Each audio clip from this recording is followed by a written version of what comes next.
Times of India, 22nd of February 2024, concerning China, Defense Secretary Giridhar Aramane stated, "Forces standing up to the bully.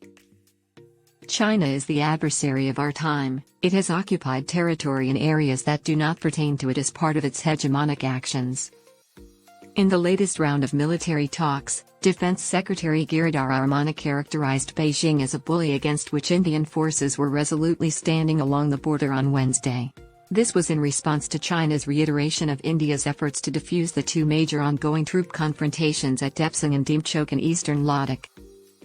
Aramane, in conversation with U.S. Indo-Pacific Command Chief Admiral John C. Aquilino at the Second Indus-Ex Defense Summit, also expressed gratitude to Washington for its prompt assistance in providing situational awareness and intelligence that U.S. equipment and the U.S. government could assist us with following the May 2020 military confrontation with China in eastern Ladakh.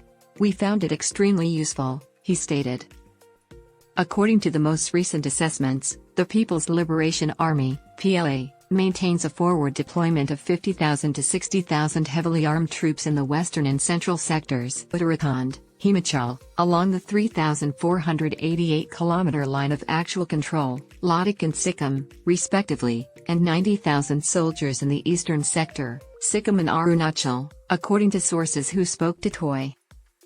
The fact that India also responds to these threats with mirror military deployments was reflected in Aramane's remark. China denies India's request for military disengagement. In the military talks being held after a gap of over 4 months, China did not agree to India's demand for troop disengagement at Depsang Plains and the Charding Ninglung Nala, CNN, track junction at Demchok as a precondition to de-escalation, according to a source. Complete disengagement in the remaining areas along the Ladakh in eastern Ladakh is an essential prerequisite for the restoration of peace and tranquility in the border regions, according to a brief May statement. During discussions led by 14 Corps Commander Lieutenant General Rashim Bali and the South Xinjiang Military District Chief, the two nations reached a mutual agreement, as in prior rounds, to maintain communication on the way forward through the relevant military and diplomatic mechanisms and maintain peace and tranquility on the ground in the interim. Amid China's assertive and territorially ambitious conduct across the entire Indo-Pacific, encompassing the land borders with India and the South and East China Seas, Aramane stated at the Defense Summit that the United States and India were cooperating in the area to varying degrees. Presently, an opportune moment is being observed in the chronicles of the Indo-Pacific region.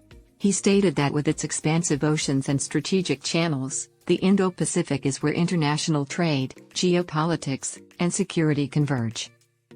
He further stated that India and the United States are crucial stakeholders in traversing the intricate dynamics of this region, as shared values and common interests unite them.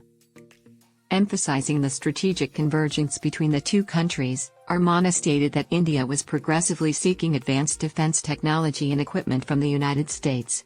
The U.S., in turn, sees India as a key partner in its Indo-Pacific strategy, leveraging India's growing defense capabilities, he continued.